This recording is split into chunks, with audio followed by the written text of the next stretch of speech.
everybody. Welcome to the Hallmarkies podcast. And today we are talking about Bridgerton season 4, part 2.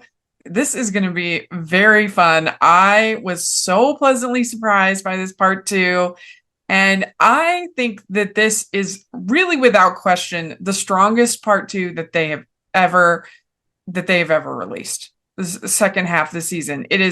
It was way better than I expected, and certainly a million times better than season 3, part 2, which was terrible. So I'm really excited. I can't wait to talk about it. And I am film critic Rachel Wagner, and I have with me fellow film critic Katie Smith Wong. And thank you so much for coming on Hallmarkies podcast. No, thank you for having me back. Yeah, so this is your first time on this particular podcast on Hallmarkies. You come on my other show. So why don't you introduce yourself to the listeners? Tell us a little bit about yourself and what you do. Sure. Well, I'm a freelance film critic and journalist. Even though I do focus on film, I have been known to dip into TV now and again, Bridgerton being an example. So my key aim in my writing is to highlight Asian representation in Western media. Yeah. So of course we have been chatting since really the announcement of the cast. We've been talking. I'm very excited about this season. And I mean, how do you feel? Or do you agree with me? How do you feel about part 2 overall? Oh my God. It was it took me by surprise because after season 3, I wasn't sure how the part 1, part 2 structure of Bridgerton was going to work, but I think there was a better payoff in part 2 in season 4, especially after that line from Benedict. It just kind of sucked the passion out. I was like, oh man, why? And I just the mistress. Oh, you have. Dude, they do a couple very controversial choices, which we will talk about, and this will probably be a pretty long podcast so buckle in because we got lots to talk about. But I think they actually improved upon the book in a number of ways. If you want to listen to a couple of years ago, my friend Natasha and I did a ranking of all the books. And I said in there that Benedict's book was my least favorite. I still enjoyed it, but it was my least favorite of the books because in the book, he asked her to be his mistress a lot. It's like a big point of conversation. And they pretty much just did it once here. Yeah. Like I think he only uses the word mistress the one time, and then all the other times uses it more than he does, definitely. Yeah, she is exactly right. And so they did such a good job in this series of making Benedict endearing and likable, and you were rooting for him, and he was very swoony, which was not really obvious from the book. In the book, he's a douche. He is. He is a douche. And it takes him forever to figure out, kind of what she wants and why she might be feeling this way. And so I give a lot of the credit to Luke and Urine, but I do think that they took an underwhelming book and they actually made it better, which has not been the case in general with Bridgerton. So I'm super proud of them. I think because I only read the book recently for the first time. So, and there was a lot of focus on Benedict securing Sophie as his mistress, and it was a bit it was not like that in the show. I think there was more of a focus on his emotional connection with her. And it's not just the fact that it was a mistress, but it was also the fact that, from her background, that she wanted to be more than just like a secret. And she wanted she didn't want to be in that world if she didn't deserve it. And she always felt like she didn't deserve it, especially from Araminta. And when you further go towards the revelation stuff, it becomes more apparent that Benedict and Sophie has a stronger emotional connection than just like companionship and sex.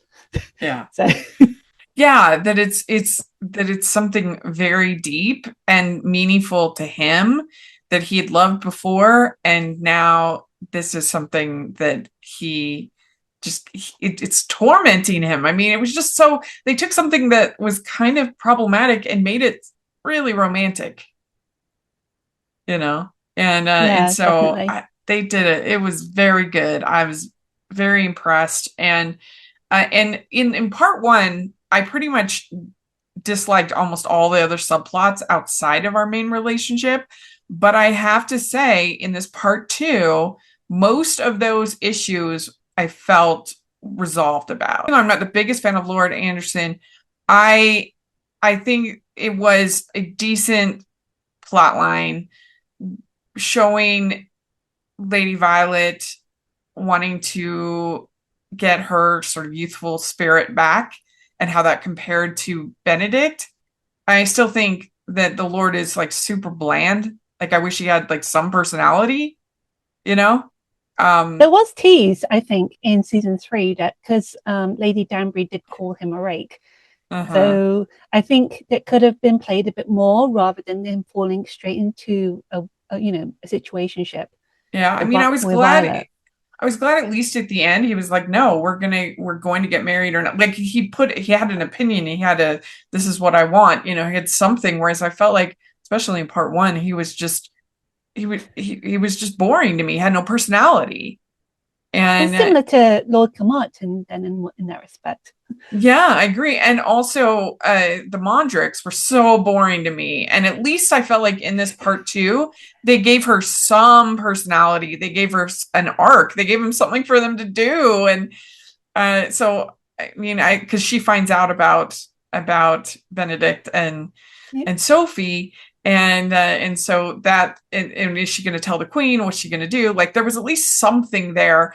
And then I was frustrated with the Queen in part one because they're just like she's just like a complainer, like she's not interesting, like. But I felt like they did a pretty good And job with that plot line, and she was like, "No, you can't go away. You can't leave me." And I was yeah, just a bit. like I was just a bit like, "You're the queen. You're not. yeah, Oh, you're not. You can summon anybody to yeah. be your companion. Well, and I You're mean, just choosing not to."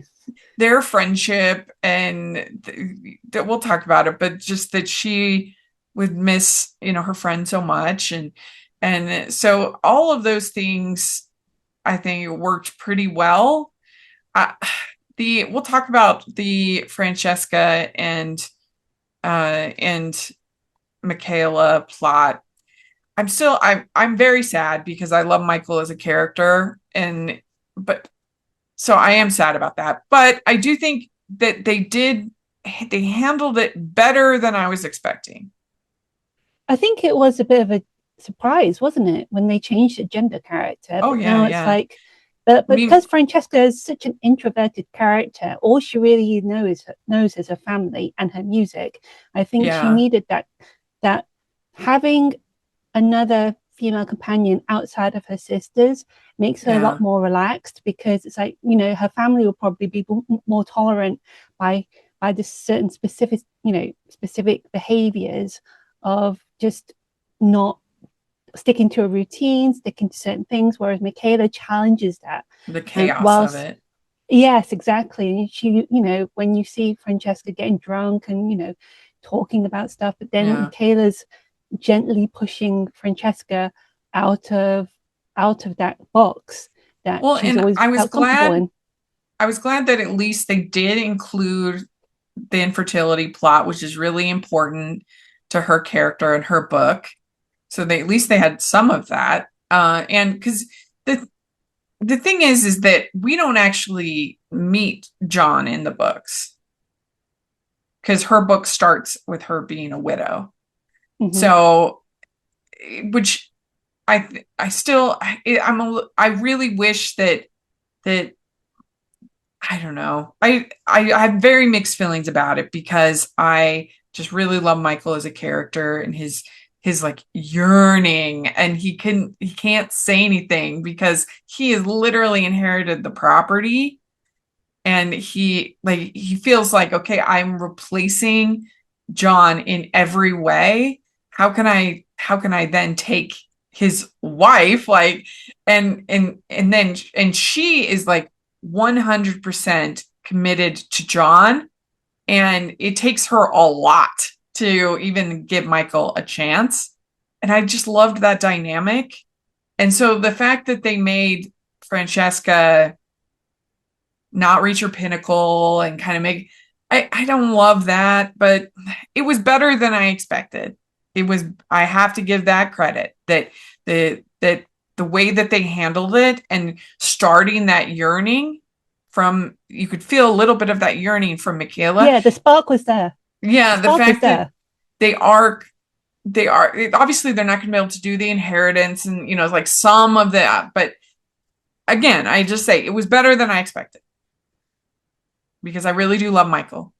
And I'm sad that he's not going to be in the series. But, you know, so I have to give him that credit. Ho, ho, ho. We'd like to take a second and thank our sponsor for this episode of the podcast. It's the Hallmarkies Patreon. Do you love Hallmarkies podcasts, especially at Christmas? Do you enjoy the holiday previews, recaps, interviews, and bonus episodes? If the answer is yes, please consider supporting the Hallmarkies Patreon. We need your help to do what we do both during the Christmas season and all year round. But not only do you help a podcast led by strong, independent women by becoming a Patreon, you get to become a part of the Hallmarkies family. Starting at only $2 a month as a patron, you will have access to our Facebook Patreon group where we talk about the movies, shows, and more all year. We also have many monthly patron watch-alongs with guests like Lacey Chabert, Natalie Hall, Paul Campbell, Mary Lou Henner, and more, giving their behind-the-scenes details of their films. As a patron, you also have the chance to provide input into the podcast and even join us at different tiers. So this Christmas season, spread some cheer to the Hallmarkies Patreon and become a member today. You won't regret it. Go to patreon.com/Hallmarkies to learn more.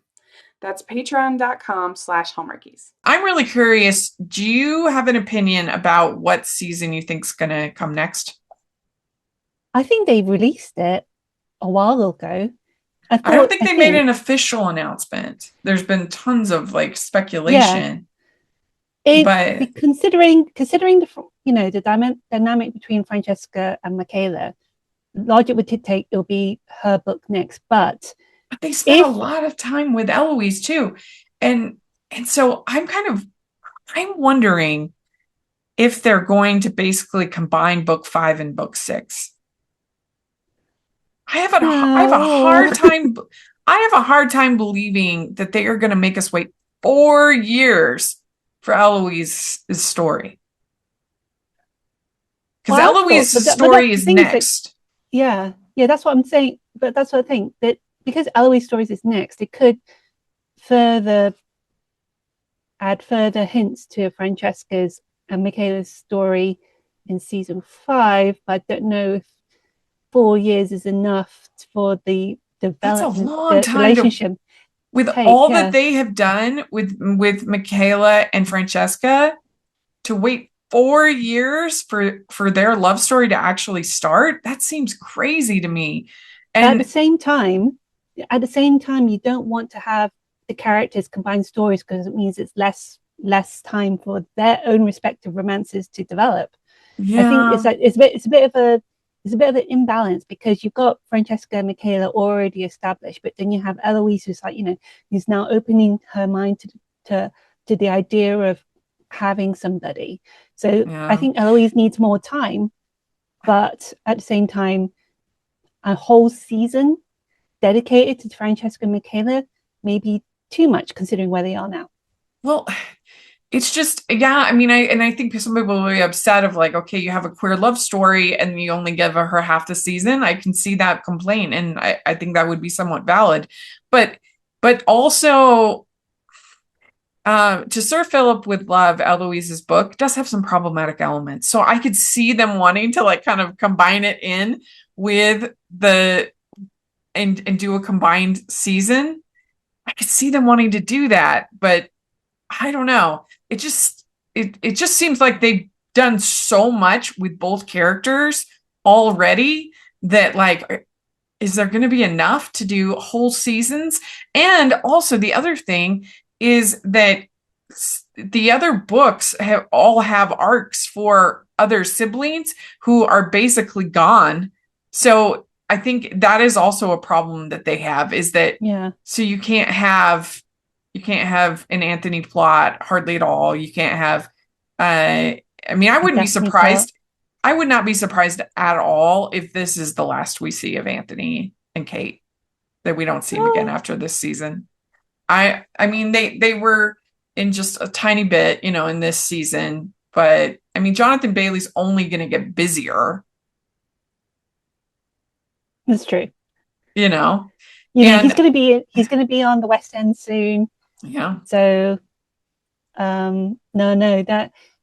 Yeah, he is with Ariana Grande. So busy. Yeah, he's been so busy over the last few years, and he said that he always wanted to take a break, but then Wicked happened, so it's like maybe he needs that break for delving back into Bridgerton or whatever. So I don't know. I would not be surprised at all if they were to announce that it's a combined season. I am obviously this total speculation. I have no knowledge. It just seems like they progressed the characters so far that they kind of have to. We've got 2 years. We've got 2 years. So 2 years. 2 years. We'll see. I also kind of wonder if now that you don't have the strike, you don't have any pandemic things, like, could they do it a little faster? Depends on what they want to do. Yeah, it's true. But anyway, well, let's dive in. Let's talk about the episode. Yeah. So episode 5 is yes or no. And she's trying to avoid him. Sophie's trying to avoid Benedict because she wants to keep her job. And then he's talking to Mondrick, and Mondrick says, no man or woman desires to be hidden. And so that becomes kind of a theme that he starts to realize. And he has all the drawings of the Lady in Silver. And I also think that was handled. I think they handled the Cinderella element very well. Oh yeah, it's not overly. It was not overly cheesy. We didn't talk about Parkland, did we? So there was a lot of. It allowed the resentment and bitterness from Araminta to truly develop. You see her true colors right from the off. It's not something that has been brewing since Sophie went to the ball or whatever. It's been brewing for a very long time, but then the circumstances of how Sophie and Benedict meet again in the country, and it's all very pure and very natural, and it's not confined to what society dictates, which is a key theme in part 2. Benedict's always been this free spirit, but then he's now chafing against the rules of society because he can't be with the person that he wants to be with.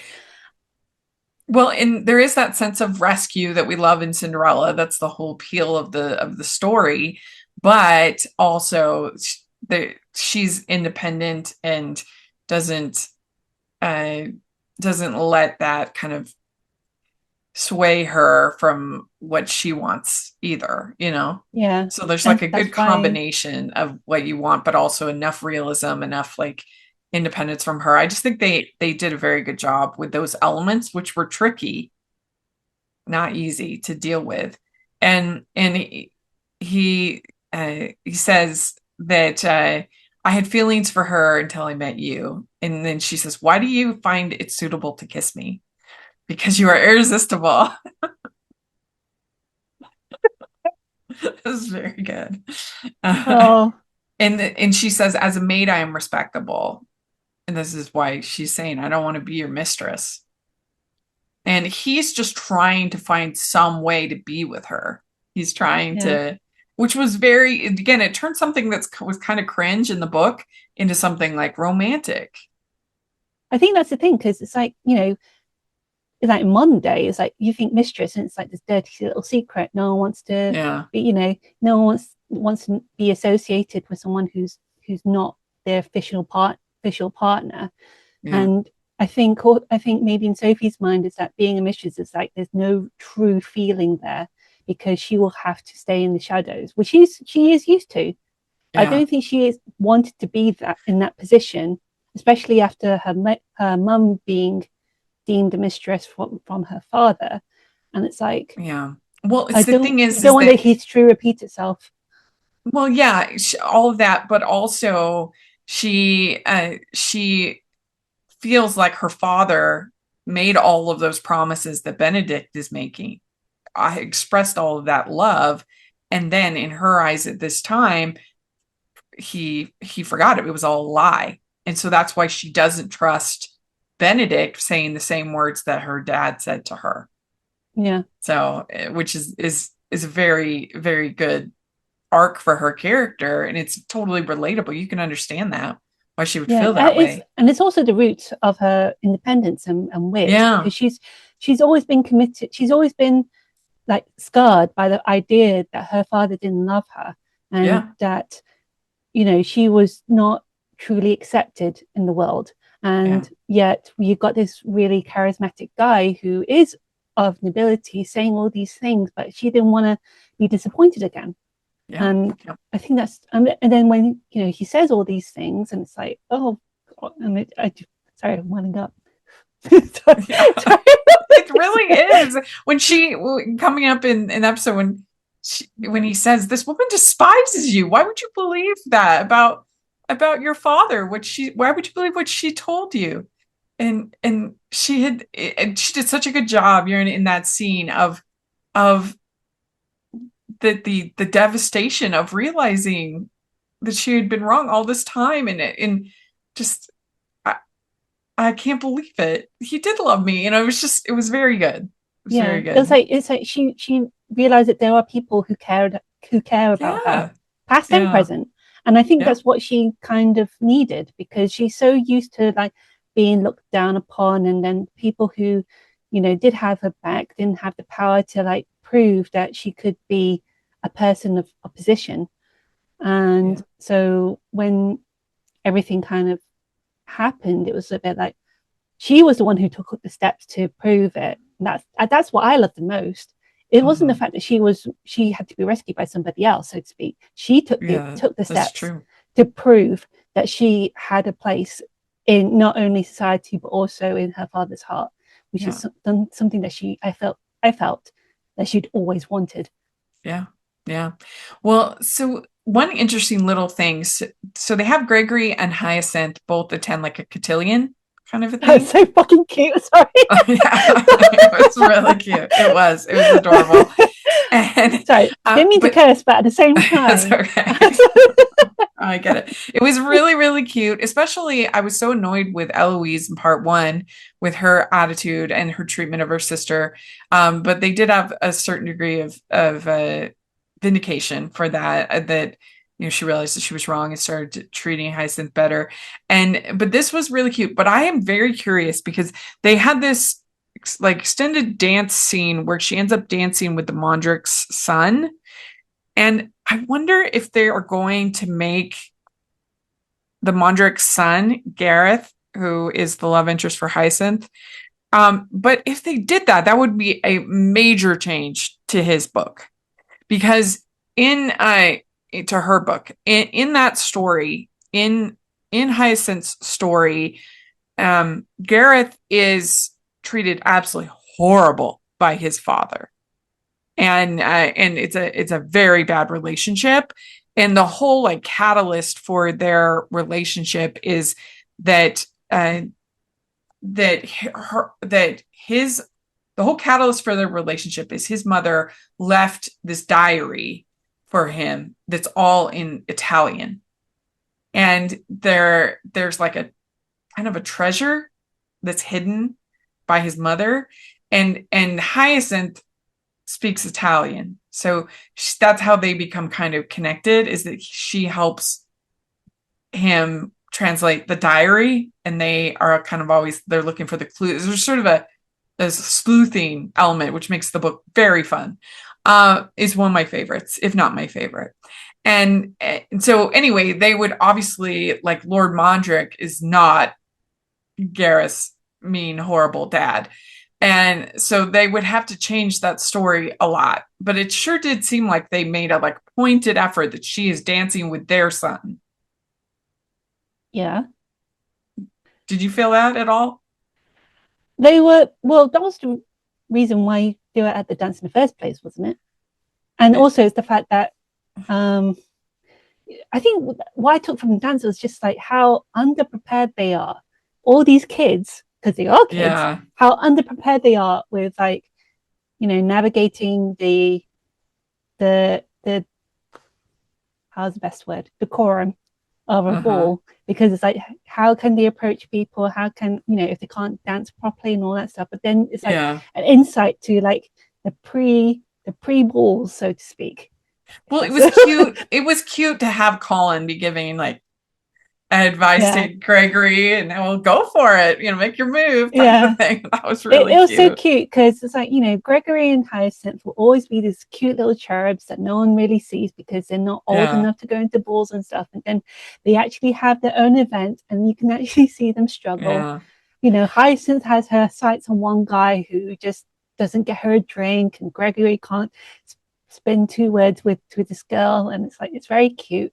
But at the same time, it's like it was cute too because Colin's big advice that he got from his mom was I had the courage to ask. And so to see him telling Gregory, well, why did you ask her? You know, it was like cute. It was nice. It's a bit full circle, isn't it? It is. It is. Yeah. But with regards to Hyacinth's like story, it could be like that mild irritation that you see in all the other Bridgerton romances. It's like, oh, I hate them. And then I'll be like, so fast forward a few years, and I'm like, huh, you know what? When you were younger, you were just a pain in the ass, but now I kind of like you. Well, I mean, that's also like a little bit frustrating that they got rid of Michael because that was a different dynamic because Francesca had already been married. So you didn't have this like virginal, you know, sort of enemies to lovers arc that you get in most of these. And I guess you don't have it in Benedict's, but I don't know, just their dynamic was so different because she was more experienced. And I mean, they could bring some of that with Michaela, but I don't know. I'm just still sad about it, but we'll see what they do. But yeah, they do tend to have like a somewhat similar arc with your Bridgerton women, at least. Oh yeah, definitely. Yeah. But I am looking forward though to seeing a Bridgerton sister have their own story, because we've had, you know, that's Anthony, we've got Colin, then we've had Benedict. So it's been a while, not since the first season. So I think some girl power is needed in a romance state. I mean, it's going to be interesting if they do stick with the order of the books and have Eloise season next. It's going to be interesting to see. Basically, Eloise's book is kind of a Jane Eyre story. And she goes up there. She goes up to Philip's to help him after the death of Marina and to help him with the kids. She feels sorry for him. They become friends. She's not technically a governess, but it's kind of the same like arc of that you have with Jane Eyre. Yeah. For where it gets problematic is some of the statements in the book about how he treated Marina, which I'm sure that they and how Marina treated him, and just some of that. I'm sure that they will tone that way down. But yeah, I don't think like the whole of season 1 and a little snippet of season 2, it'll be fine. They can rewrite that part of history. Because even in the series, if Philip did not marry Marina out of a love match, they even have that. He did it because of his brother. Yeah. And he felt obligated. And so there is something there, and there's some reasons, but I mean, I don't think they're going to want it to go as dark as it does in the book. Well, I don't know. I was not expecting so much skimming the part 2 of season 4. So yeah, they could go there. They could. It'll be interesting. But will they? Yeah. I'm very curious, and it'll be interesting to see when they announce it. and when they officially announce it, like because I think they did it pretty early last time. Remember? Well, I'm trying to remember. Well, it's because season 3 part 2 was so bad. Most people hated it, and so I think they needed. It was like, damn. I felt like at least, this is damage control. They're announcing this very soon. I know. I remember your thought. I know about your thoughts on season part 3 very clearly.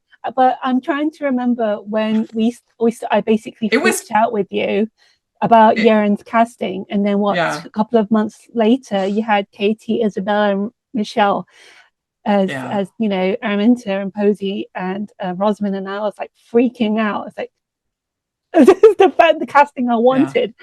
But part 2 hasn't dropped yet. Well, at the moment of filming. Yeah, we're recording this early.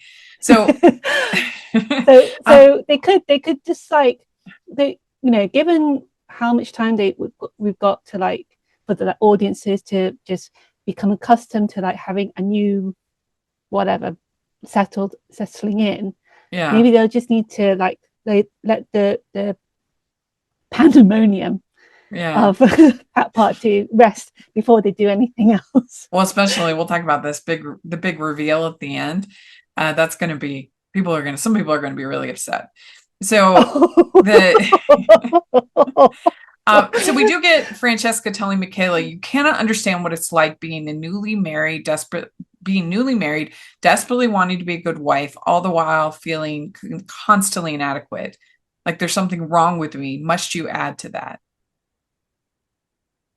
And then she says, I'm a little envious of your chaos. Which I thought was a pretty good scene. And it was nice to see Francesca with some backbone. Because we have not really seen that in this depiction of her character. Yeah, she's been quite mellow for the most part. And I think Michaela has been that breath of fresh air that she may not realize that she needed. She just allowed, because Lord Kilmartin was as mellow as Francesca was, but Michaela's just this that she's chaos personified, and she's more outspoken, quite upfront about, yet at the same time quite loyal to Lord Kilmartin because of the closeness of their relationship. Yeah, I think Francesca just needed to have that exposure to someone that is not just close to her, someone who's important to her husband, but is not so close to her family, if that makes sense. Yeah, I can see that. Yeah, I agree. It was a good scene. Hello. I'm Hannah. And I'm Katie. And we have a podcast called One Kiss Means Forever. Do you love made-for-TV rom-coms? Are you obsessed with Hallmark and all the Hallmark-inspired copycats that have come out on other platforms like Netflix? And, while being obsessed, do you know that these are not what one might call quality films? If so, come listen to our podcast. Each episode, we discuss one movie that did not have a theatrical release and always ends in a happily ever after. And how do we know it will end in a happily ever after? Because one kiss means forever, of course. So join us as we deep dive into each movie for about 45 minutes. Episodes drop every other Thursday, except during the very elongated Hallmark Christmas season when we join the Christmas craze and go weekly for about 2.5 months. Bye! Then there's this ball, and then Benedict scolds his mother. It says, what you're doing with Lord Anderson is none of my business. Neither is mine any of yours. That was a good moment. And then he runs after Sophie. He says, I'm here for you. And he says, I did not ask you to be here for me. And says that I did not ask you to show me a world that could never be mine. Each time it hurts me, you hurt me. And he says, I do not care who sees. Of course you don't care. When do you stop to think about me? Every moment of every day. There's not a single moment you do not fill my mind. That was a great swoony moment. And he did such a good job. Like the agony in his face.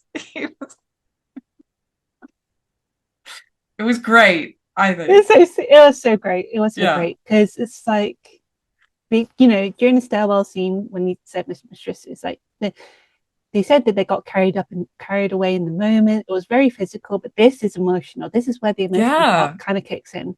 It's a good way to describe it. Yeah, absolutely. And I think I think Sophie needed that reassurance that Benedict's feelings are not just the fact that she's there, it's the fact that he loves her. Yeah. And he's in love with her. Well, see that. So then that's what he says. He says that I've heard every qualm you raised about being with me, and I wish there was another way for us to be together. But the thought of spending a single day without you torments my soul. Oh my gosh. How else am I to be with the woman society has made it impossible for me to be with? The woman I was foolish enough to fall in love with. And then she says, "What?" Oh, like it's that she never really believed him. I don't think anyone's really told her that. That's the thing. Maybe it's like the first time someone said that she loves her. Oh yeah, definitely. Araminta's not going to tell her. And she probably may not have heard it from her father, or even that before she's forgotten about it. Maybe it's like the first time that someone's actually shown genuine affection for her for the very first time in her life, and that's quite sad. Sad yet sweet, because it's Benedict saying it. That's a good point. And they just did a great job of making him so endearing. You were just rooting for him, which is definitely was not true in the book. Yeah, I think there was a more of an emphasis of him being with her rather than not just like as a mistress, and he was just laying everything on the line here, and I think that's what Sophie needed.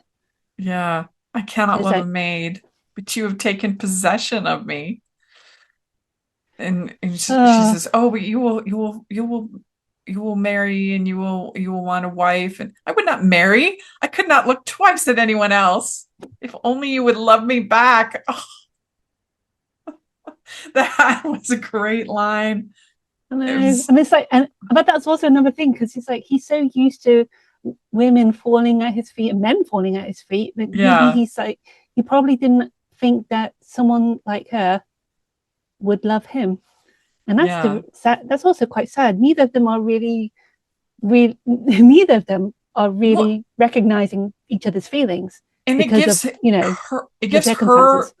gives her the power in this situation, which is very romantic considering she's the maid and he's the nobleman.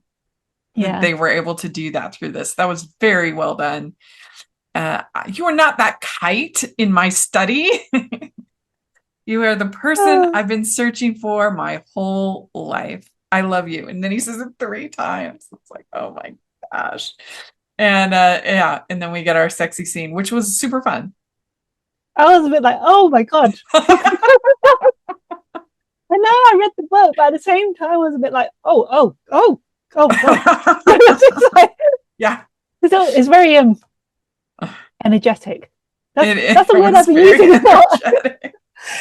That's the word I've been using a lot when it comes to love scenes. Was like, I binged Heated Rivalry last weekend, and I'm just like describing to my friends that the love scenes were energetic. They were definitely energetic in Heated Rivalry. But that's another podcast. But the thing that I really hated about season 3, part 2 was that them separating the two of them because once he finds out about Whistledown, and making Colin sulking and miserable on their wedding. And then for the final 3 episodes, I was just like, what? Why would you do that? And like, especially you can still have him. You were rooting them for so long. You can still have him be mad at her and still be committed enough that they are together. And like, it was so stupid. Like, what do you think your fans want? Like, they want a swoony show. They don't want him on the sofa for 3 episodes. It boggled my mind. And I feel like they wanted Penelope to have this like girl power moment in front of the ton.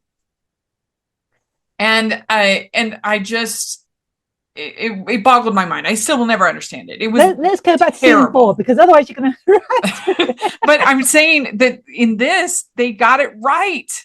They still gave Sophie those girl power moments. They still gave her the strength, but they also made it about the love story. I mean, it sounds obvious that Bridgerton should be about swoony love scenes, but they certainly forgot that plot in season 3. And so it makes me so happy. I was so happy. I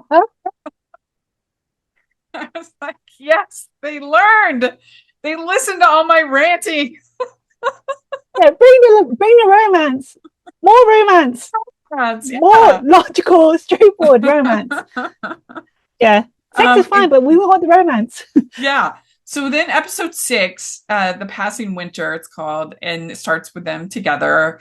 And I loved, because she said, we got caught up, you and your stupid eyes and your stupid smile and your stupid... And he says, I was not caught up. I took it with the utmost seriousness. Yeah, you were. Oh, it was so good. That was very swoony. And then we have Anthony coming back. And party pooper. What's that? He's a party pooper. Yeah. And we get this whole, he compares, there's this whole conversation between Anthony and Benedict, and him saying, well, I had a dalliance with the opera singer. And he's like, this is not a dalliance. It's not the same. The biggest thing that seems to be worrying Benedict is that the damage that this could do to his younger sisters, in them having a hard time finding a match. I think if it was just him, he could care less what society thinks and what but basically Anthony tells him that I will cut you off. We will disown you if you do this, which was pretty intense. And also a bit hypocritical, considering that he was with an opera singer, didn't really think about much about, because he, when Daphne got caught with Simon, he wanted to be with Sienna, to the point, and actually committed to being with her after the duel, because but that also explains why he's like, oh, you can get over it. I got over the opera singer. It's not the same. but you can at least you can understand his line of thinking, why he's saying this. And I mean, throughout the books, Benedict and Sophie's love is always talked about as being like extra special. And I think, again, they did a very good job. In Eloise's book, it says Benedict and Sophie's love story was legendary in their family. It had been one of the reasons Eloise had refused so many proposals of marriage. She wanted that kind of love and passion and drama, is what it says. And they just nailed it with that. Yeah. It also helps that Benedict is quite a very passionate character. He's always been, yes, he can be what my friends called a himbo, but at the same time, I think he, after seeing Colin and Anthony and Daphne have like these relationships that will within the confines of society, when he finds a certain connection that is, so new and unlike anything that he had been exposed to before, I think he is like, this is something very new and almost quite like, this is something I can do. So this is something that can be possible. And that's the kind of feeling that maybe a lot of there would be a legendary love story. I mean, it's so fun. Audience will fall in love with it. And we have. So then we find out that Cressida is back and she is Lady Penwood now. When I found out about that, I said, it was very fun. Very fun though. And so we have this scene in the conservatory that he sets up, this like romantic scene in the conservatory, and she finally tells him that she is illegitimate. My mother was a maid. So we also have this conversation where he tells her that he's loved women and men. and that he's not ashamed of it. Love is always a thing to be proud of. So that was a very nice scene. I wish there was more of that around, to be honest. Yeah. It's like, it's like, because I think that's it. I'm going to go a bit off topic here, so I apologize, but it's like when I see stories like this in Heat to Barbara, it's like that as an Asian, it's like you always feel a bit confined sometimes, because when I was growing up, you always felt like you had to be with other Asian people. And I don't know if you've noticed, it's like sometimes Asian guys can be a bit intense. I can see what you're saying. But it's like seeing it here, it was just, it did fill my heart. It's like, these people that could be free to be with someone else, regardless of, their rank and their sexuality. Yeah. And that just really touched me. It just endears you to both of these people. They're exactly. It makes you love them. It's really good. That was like the biggest takeaway when Yeon was cast. It was like this, this Korean Australian actress can be the Cinderella that us Asians can aspire to, and that was quite important to me. Yeah. Sorry, I 100% I agree. And he says that she says, I refuse to put myself or, God forbid, a child through that, to be cast aside. Do you truly believe I would do that to you or to a child? Do you think I'm such a rogue? And that's when she tells him that my mother was a maid and my father was a nobleman. And then he says, I will be bound to you in any way that counts. And so it was good. It was very, very swoony. I could never marry. It was not just about being a mistress. It was about him being with her, committing to her in any way that he can.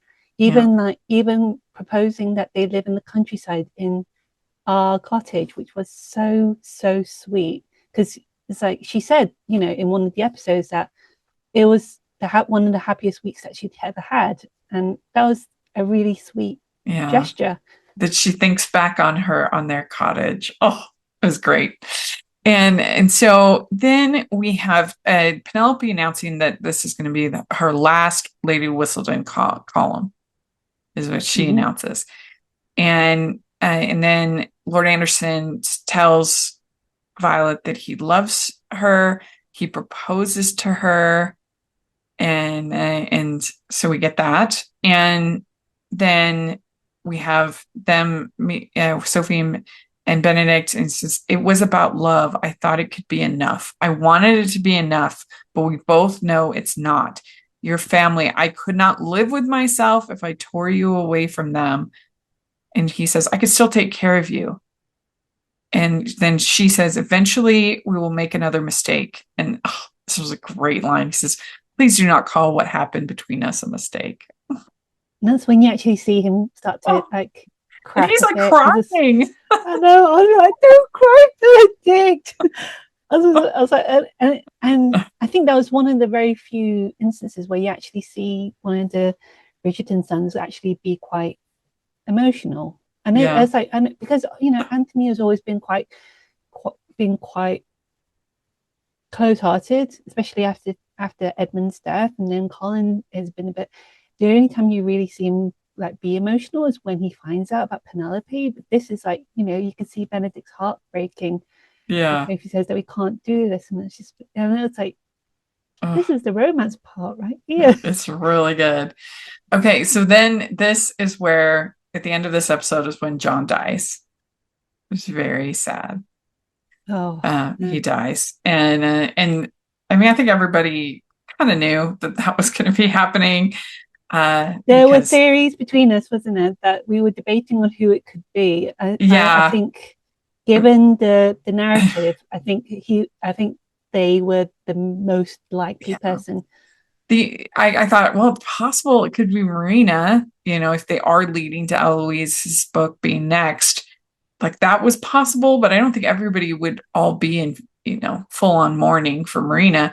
And then I was like, well, it could be the king. Like that's a possibility, that George could die. But I debated that whether the Ton would actually be dressed up. Yeah, I'm not up on my on my 19th century funeral. Yeah, so it needed to be someone quite rules. close to home. It needed to be someone quite close to home. Yeah, so it was pretty likely, and he did die. And so episode 7, I actually don't have that many notes about 7 because it was pretty much just the funeral. It was called the Beyond, the funeral, and there was a very touching scene with Sophie and Benedict saying their goodbyes, and you just he thinks he's never going to see her again. Goodbyes are never easy. Oh, and I think this is also where Benedict's most serious you probably have seen him, because when I don't know where Anthony's gone, by the way, by this point. He's probably just happy with Kate and their baby, but it's like this is where he is the most serious here in this episode than I've ever seen him, especially when he is trying to support Francesca. He basically does the eulogy at the gravesite, and then tries to support Francesca, especially when they said, oh, you need to prove that you're with and I was like, no. And he was like, no, can't this wait? And it's like he was the big brother that they needed. Yeah, so she has to have an examination, and she's not she's not with child, and so that that's very sad. We do get Sophie and Benedict have their hand hold where they're just like next to each other and their hands hold, which is very good. They almost kiss, and that was great. We have Lady Violet talking to the housekeeper, the head of house, and she says, children only need you to love them. They don't need all the answers. And then so she then talks to Benedict, and she says, you'd have to sacrifice your family. But she doesn't say to not do it. Yeah. Because she's always been about the love match, because Edmund was the great love of her life, and I think that connection is in her eyes very rare to find, even though three of her children, sorry, including Benedict, had married and through with love. And she tells Sophie, maybe it would be better if you left, because she can see this is like going to be too hard. And then they have a celebration for John, so it's kind of like a wake, kind of more than and then we have him figuring it out that Sophie is the woman in silver at the end, and then she gets arrested. I have to talk about this conversation between Araminta and Posey. I think part 2 allows the dynamics and the tension between Araminta and her daughters to kind of fully develop. You see more of Isabella kind of come through. It's not just a comic value, but the fact that Posey has been the sister that Sophie never had. And so the scene I took is from this particular episode, actually, where Araminta's sitting with Posey, and she's talking about the pressures of being not just a widow, but a woman, a mother of 2 daughters, especially when you compare it to like the certain values of like eligibility and the patriarchy, and like some in Asian culture sometimes it's like, would you want 2 daughters instead of 2 sons? And it's like, and that's why when she said that I couldn't produce an heir, and then Sophie appeared, it's like, oh, she's not the heir that she wanted or cared for yet. At the same time, she felt burdened by it like another girl, and it did really hit me in a very understated way, because it's like it comes back to that idea is that the Asian women were not marriage material. That's how I saw it anyway. Wow. No, I can see that. Well, and also the fact that she felt like she had to be perfect. Well, I mean, she steals her dowry, but then give the one daughter way more than the other daughter is very, interesting and suspicious. Yeah, too. Especially that wasn't in the books, was it? So it's a lot more of a manipulation. Yeah, there's a lot more depth than just banishing Sophie. But that conversation, sense. That conversation between those two were just it did hit hard. I think, we also got level. Yeah, we also got a nice scene between Lady Danbury and the Queen, and talking about John and how is Francesca doing and everything, and Lady Danbury says a release. Sometimes the loss of a husband is a release, which is, I thought that was a good moment, because obviously that would be the case here with the Queen. Yeah. So that was good. And then so she gets arrested, and Sophie gets arrested at the end of this episode, which is there's some very ambitious camera work there as well. Yeah, that's true. That's a good point. Well, in the book, there's like a big scene with them in she's in prison and he comes, but so they didn't quite do that. But so now we're into episode 8, Dance in the Country. And but the whole scene at the trial was great. I loved that scene. Violet and Benedict standing up for Sophie, and then Araminta there, and them. It was great. It was really nice. Yeah, it's also with the jail scene, is as short as it is, it's like you don't see Sophie cower. That's true. Under Araminta, she remains steadfast in like being herself. She's not going to sway because it would make her life easier. Yeah. But whereas in the book she was like, "Oh, why do you always hate me?" And it was a bit more doom and gloom. Whereas here there's that spunkiness that we always liked about Sophie. Yeah. She is her own person, and she didn't want to be that one who gave Araminta all the power, especially as she was so used to doing that all her life. Yeah. Well, so then I just loved the fact that they have them in separate rooms across, but then they had that guy, I forget that guy's name, but they had him standing guard. Is it John? John. Is it John? I can't remember. I can't remember his name, but footman. If it's Tom or John, anyway, he's standing guard.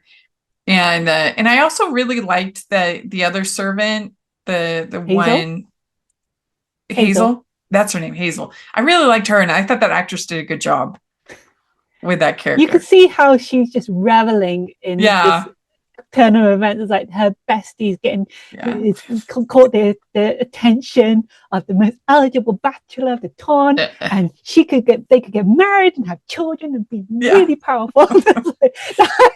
that kind of bubbliness, that kind of infectious joy. And Mrs. Wilson is like, no, that's not gonna happen. It's not proper. So it was really fun. And so Benedict tells her that he knows that she's the lady in silver, and she says, I was afraid you would be disappointed. The very last thing I felt when I found out it was you was disappointment. I spent so much of my life feeling alone in a crowded room. I fell for you at the masquerade because you saw me, just me. All this time, you did not think I could handle the truth, which was you do not love me the way that I love you. Oh. She does, though. She does. She's just so insecure. It was great. It was good. They just really know how to deliver the lines in part 2. I have to admit.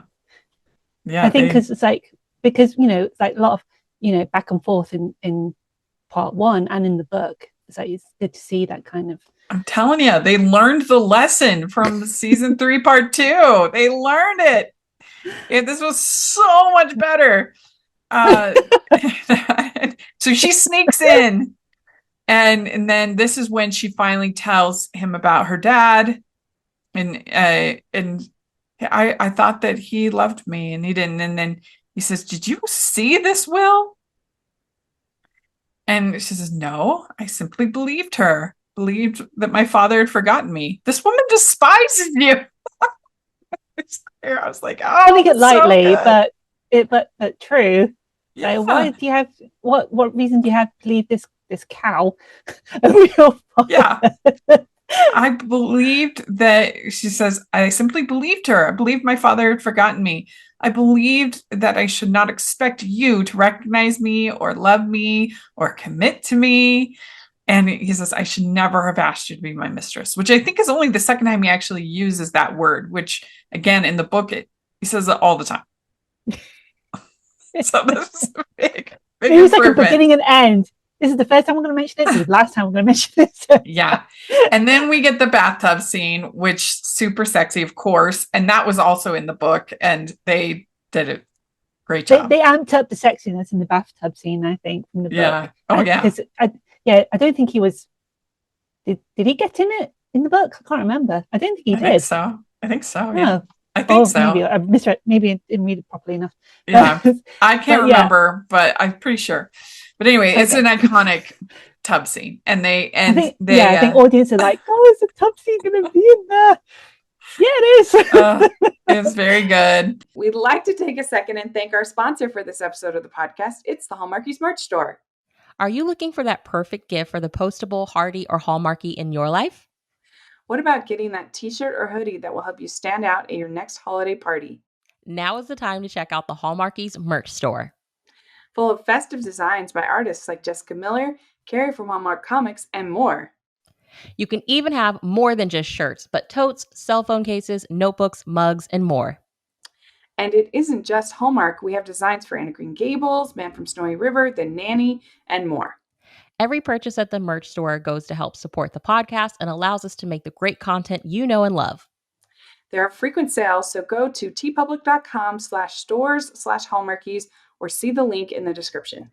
That's tpublic.com/stores/Hallmarkies. And then we have Eloise meeting with Cressida because Sophie's asked her to, so that then they can look for the will, because she's now Penwood. They're looking for the will. I love Eloise's relationship with Sophie in this season. I have to admit, because Eloise doesn't really like anybody. Yeah.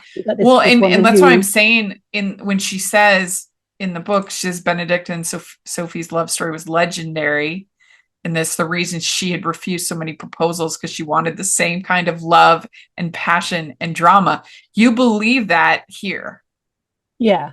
You can see she's like, Team Sophie all the way. Yeah. Oh yeah. Yeah. It was very fun. It was very cute. And so they find the will. And then we have the scene between Michaela and Francesca, where Francesca asks her to stay and help her. And she says that she tells her about her brother being in love with a maid. He says, your family is surprising. And then it says, love does not always come how one expects. So that was a pretty good moment for them, I think. Yeah. Mm-hmm.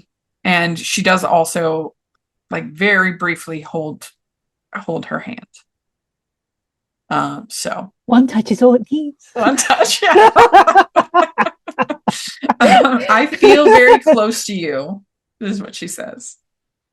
Yeah, so, but that could also be interpreted. It's not just like a romance thing. It's also like the emotional support thing, the family thing, the thing that is because Michaela was so close to Lord Kilmartin, and then she was like the last proper bond to him.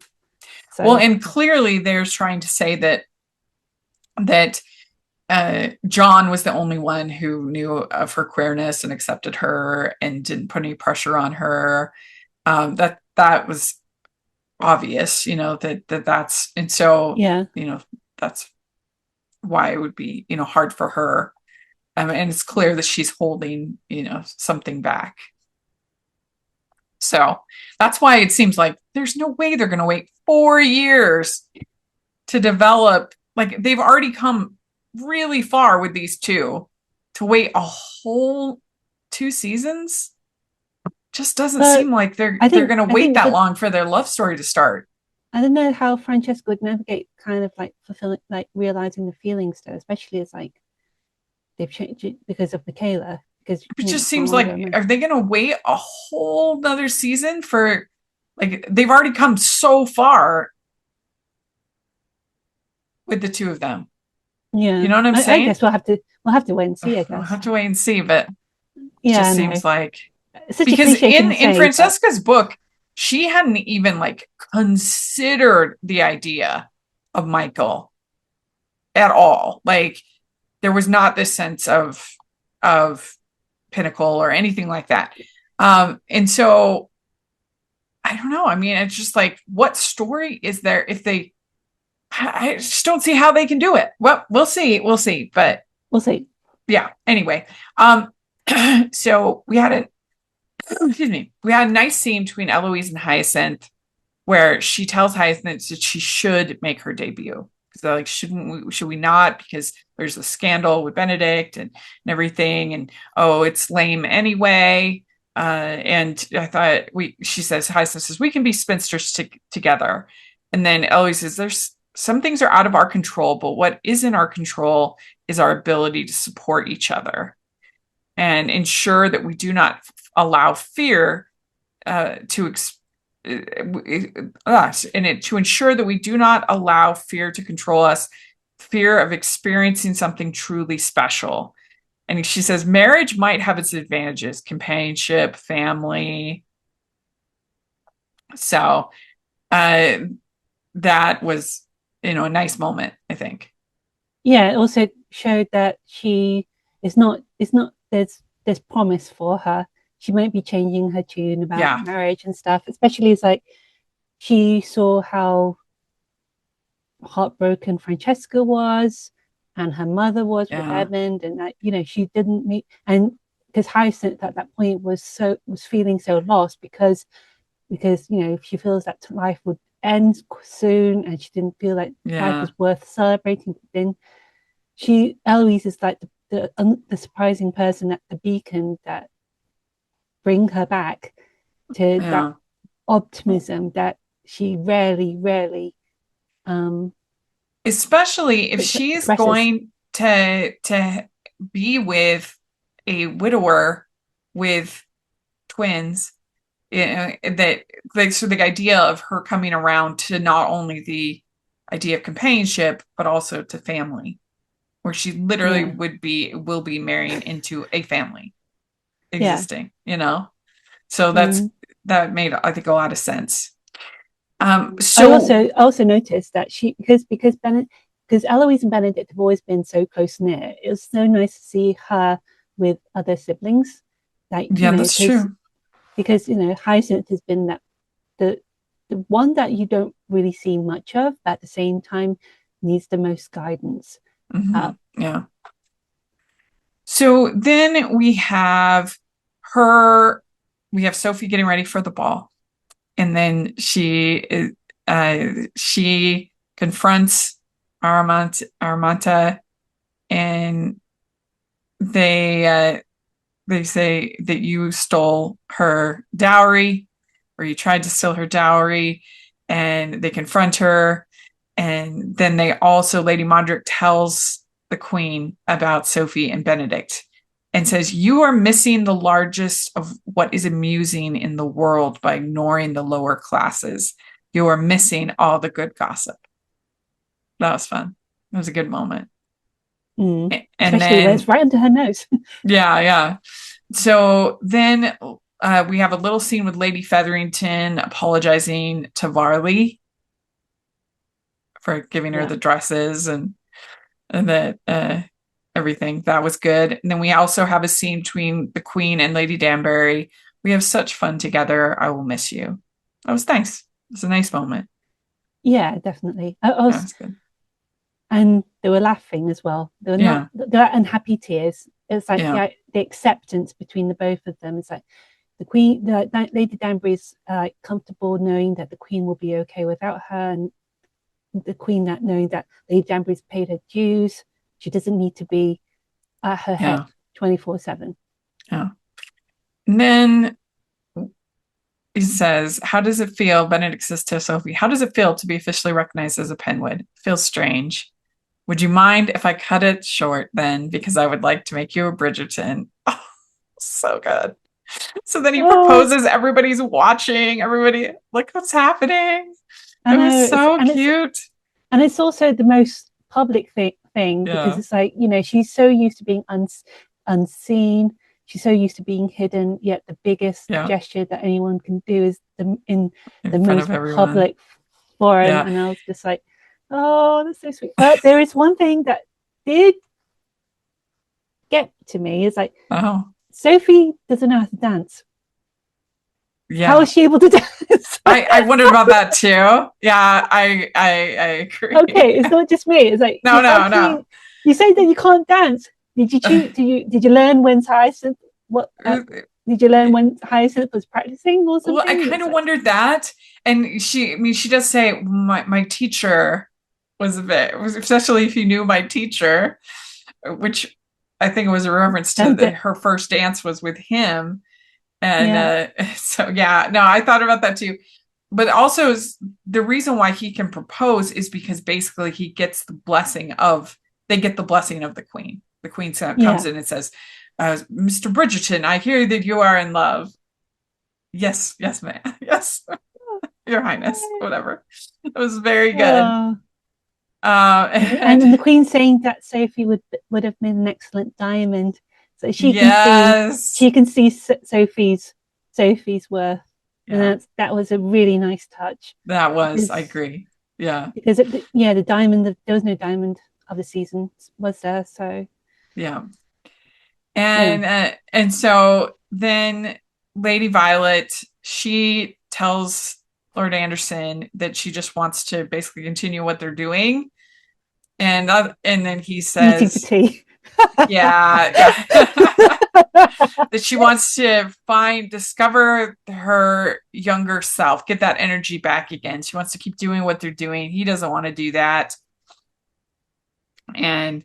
But then the big reveal at the end of this episode is that somebody else starts writing Lady Whistledown. And it's definitely not Penelope. Yeah, I thought you'd finished. I have to admit, that did shock me. I was a bit like, what? It shocked me too.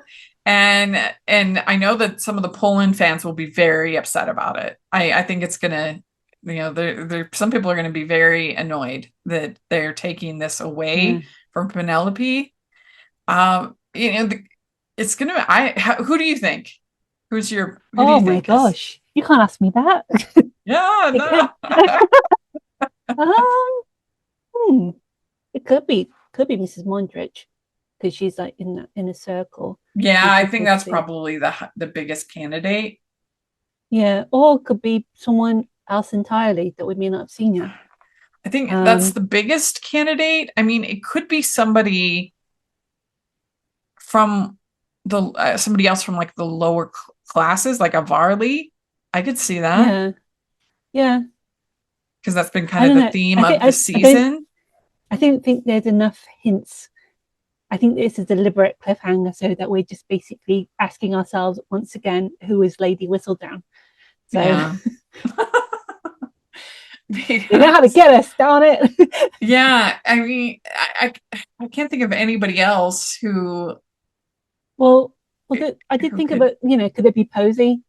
Because she's the wallflower. I did wonder about that, and you always have to think, could it be Cressida? But I don't think so. No, I think she might have possible. She's tried to be her before. Yeah. See. Yeah. And I don't think it's Eloise. No, because especially it's like she knows what she's seen firsthand. What Whistledown can do and how much of a toll it took on Penelope. So I don't think it could be her, especially if she's not going to be in like London during her story. Whistledown needs to be within Mayfair. Yeah.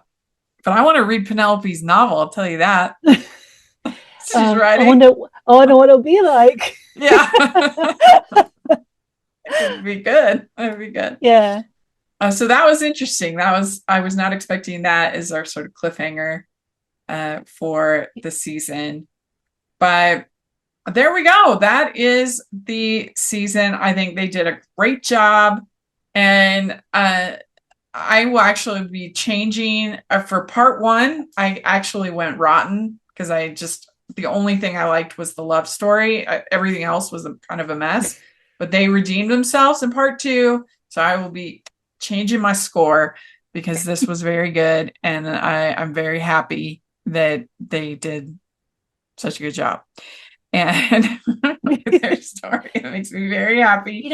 And whatever they decide to do next, I'm on board. What about the end credit scene? Did you not want to talk about that? The end credit scene would Did you not see it? Oh, maybe I didn't. What's the end credit scene? Oh my god. Okay, spoiler alert. There is a wedding. It's a wedding. They show the wedding. And so Anthony apologizes to Benedict for saying all that stuff, and he said, be so proud of you. Don't listen to me from now on. and Eloise is like, so Kate was there. She was like saying, oh, who's going to get married next? And Eloise is like, oh, I do love a wedding. All our favorite people, all in one place.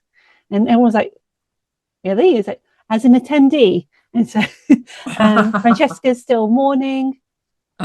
Reiterates that John is like her one and only. Oh my gosh, how did I miss all this? I can't believe it. I know. I had to. You kind of have to skim through the credits in episode 8, and then Sophie comes out. Alfie's giving her away, and Hazel is the bridesmaid, and it's very, very sweet. And it's held at my cottage. That's the thing. Oh, it is? That's cute. Yeah. That's cute. And then after they kiss, you actually see there's this really nice shot of them scanning into the whole the grand room in the cottage, and there's a portrait of Sophie in silver without her mask. And this is the nicest touch. You have Benedict's signature on the bottom of the painting, and it's like the first time that he's recognizing himself, he's acknowledged himself as artist, and it's of the portrait of his wife. And that's cute. It was such a nice touch. It was very, very, very sweet. Oh, that's good. So it sounds like they were really hinting that will be Eloise then. Yeah, I think that there's enough groundwork for Eloise's story to kind of come into fruition. That's interesting. Very interesting to see. I thought we might get an appearance of Philip this season, just a cameo. I actually read up some stuff about this. I know it's just banter and talk or whatever, but they were like, after sorry to go back to this, but it's like after the casting of Yeren and Katie and Isabella and Michelle, they were like saying, oh, how come there's no East Asian male leads? You see them as supporting characters. Like, I think one of Penelope's brother-in-law is like Asian. But would they recast somebody else as Philip Crane to kind of meet or to like fill this gap? I don't know. Maybe it's just because last time we saw Philip Crane was like season 2, wasn't it? So there's enough of a maybe because they recast like Francesca, Ruby Stokes. Yeah, I mean that's the big one that they recast. So maybe they could allow the gap between season 3 and season 4 to maybe reconsider somebody else, especially if Philip Crane is going to be a very prominent character in like maybe future seasons. It's possible, I guess. That's just a theory. It's possible. I would think. I doubt they'll do that, but it's possible. I mean, I guess this would be a spot where they could, for the only other remaining lead guy would be that they haven't cast would be Gareth. Everybody else has been cast because they don't have Michael, so there's no lead guy in that season.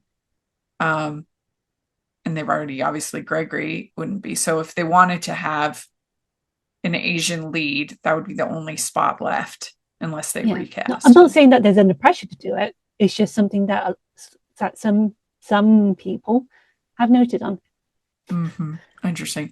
Well, we'll see what they do, but we want to hear what you think about part 2. How did you feel about it? We'd love to hear in the comment section. And thanks so much for doing this. This was a lot of fun. No, thanks for having me. Yes, it was a blast. So if people want to follow you, your content, what you're going to be doing as far as Bridgerton and everything else, how do they do that? Well, you can find me on Instagram, Blue Sky, Katie Smith Wong. That's Katie with an IE. I have some pieces I've written for Milk Tea Films and Resonate. They are sites that champion East Asian cinema in the UK. Great. And I will be hopefully speaking to Katie Lung and Isabel Way for POC Culture. Right. And you can find me at Rachel's Reviews, all over social media, iTunes, YouTube, and on Rotten Tomatoes. Check that out. Also, KSL Movie Show right now. And make sure you follow Hallmarkies podcasts all over the place. And if you are listening on iTunes, please leave your ratings and reviews. And on Spotify, that really helps us a lot. And if you are watching on YouTube, please give the video a thumbs up, subscribe to the channel, check out our playlist with all of our Bridgerton content. We've done a lot, so definitely make sure you check that out. And check out our Patreon. That's the biggest way you can support everything we're doing. And you get to be part of cool experiences. Like we have a Q&A this month with writer Nina Wyman, who's written over 20 movies. And that's just a cool experience that you get to have. And you also get to listen to the episodes ad-free, which is nice. I try to make it really worth your while to join the Patreon. And then we have our merch store. We have tons of fun romance and film and Hallmark inspired designs. So make sure you check that out. And thanks so much, everybody. We'll talk to you later. Bye. Yeah.